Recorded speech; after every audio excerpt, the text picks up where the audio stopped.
Hey guys, what's going on? Blaine back for another Netflix review, and today I'm going to be talking about The Perfumier.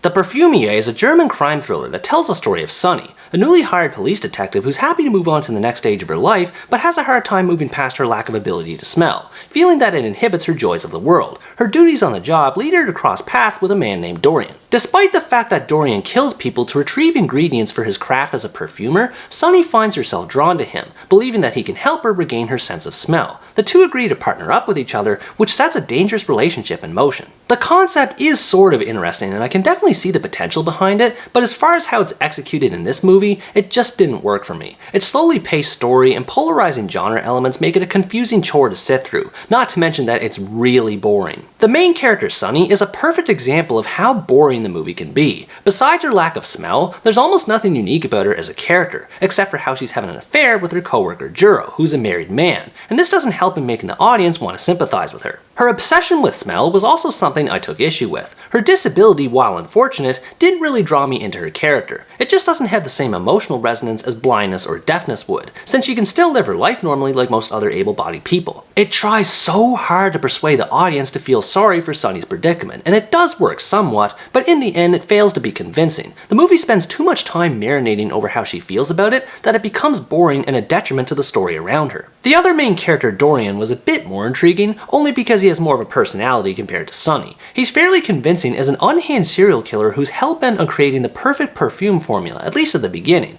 and it is unnerving to hear him explain his motives in the same way a crazed killer would. I liked hearing him explain the parts of the criminal underworld he was involved in. It added an air of mystery to his character and breathed life into the movie's world when it could, but because the movie is so fixated on the dull things going on in Sunny's life, Dorian's arc never gets the proper payoff it should. The story itself revolves around Sunny being a police officer and Dorian being a criminal teaming up for mutual interest. This would imply some sort of tension that would boil over like a traditional thriller would, but the problem is that this never actually happens. The movie is stuck between being a murder mystery and a melodrama about Sunny's disability. It's not necessarily a bad thing to combine genres, but it leans so heavily on the dramatic aspect that the crime aspect takes a back seat and suffers from lack of development, and this is where a lot of problems occur. To start, it feels like characters always have things figured out. They breeze along the story, casually mentioning things like it's just common knowledge. There were more than a few times when characters randomly dropped exposition and dialogue, and I went, wait, what? When did this happen? How did they know this? Why are we learning about this just now? It completely ruined the suspense behind all these characters the movie sets up and the crimes that are supposed to be investigated, because I was constantly playing catch up to all the little details being revealed. There's a disconnect between the audience and the movie due to the way it's written, and this leaves the mystery unsatisfying as a result. Another problem is that the story is way too convenient for the main characters. Sunny can seemingly take as much time off from her job as she wants with little notice while she helps Dorian,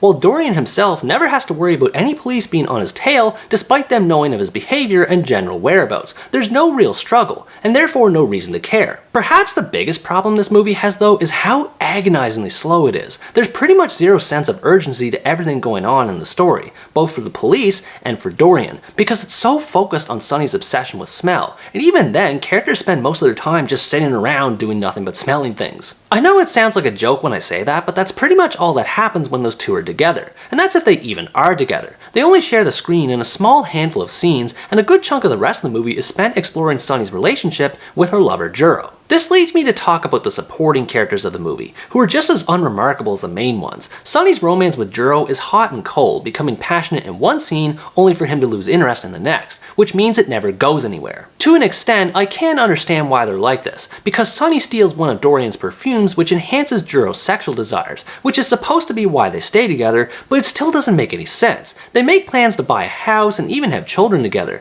which is something couples in love would do, which has nothing to do with Dorian's old formula. Speaking of which, and I probably should have mentioned this earlier, there's no consistency behind the use of perfumes in this movie. The love perfume Dorian dreams of is supposed to be the main focus, but over the course of the story, it randomly drops other types of perfume into the plot without any prior setup. While I like the concept of different perfumes doing different things, it's disorienting to see them appear out of thin air and do whatever it is they do. Even Sunny's narrations don't really explain them much, as they tend to overcomplicate the story with their exposition than actually help make sense of it. Getting back to the characters, probably the worst one was Reeks, who's basically Dorian's sidekick. It's strange to have a crime story that's more or less grounded in reality, only to have someone like her stick out like a sore thumb. Everything about her just feels like it's flamboyant for the sake of being flamboyant, which doesn't make her believable as an intimidating villain. It's a shame because there are times when the movie is able to nail a tense atmosphere away from the characters. I like the brutal depictions of crime scenes, few as they were, and the details surrounding them. The killer Dorian has a unique motive, and it's good to see characters try to make sense of it, even if it hardly makes sense for the audience. The movie is also on point with its visual presentation. It features a number of shots with creative lighting that help with the suspense, the most notable scene being the one where Dorian is revealed. I wish the filmmaker put the same kind of effort into the writing because it looks really cool. There's so many characters that are obviously there to expand this movie's world, but they never add up to a cohesive whole. August Diehl's character was by far the worst example.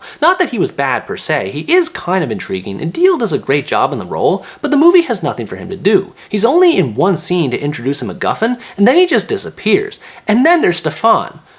Who the heck is Stefan? It's kind of weird to have a movie over-explain and at the same time under-explain everything that's going on in it. It has a real hard time balancing what story beat is important and what isn't. So the movie, despite only being an hour and a half, feels like it takes ages to get through because it's so directionless with how it approaches everything. And I hate saying that because there is a key central theme to take away from the movie. It explores the concept of desire and how chasing after it, whether it be love or art or otherwise, can take over one's rationale and lead them to ruin. It has the ingredients to make this theme work, but the final product is underwhelming to put it mildly. Overall, The Perfumier is a boring crime thriller with an identity crisis that leaves it falling well below the mark. If you like crime dramas or thrillers and you don't mind one that's more interpretive and lax with its story, you might be able to get into it, but for me this was an easy pass. The boring story and characters, poor world building, and confusing balance of genres make this movie a largely unenjoyable mess. I can see the potential and ambition behind it, but as of now it reeks of bad execution. What did you think about this movie? Did you also find it boring to sit through, or did you find some of its concepts interesting?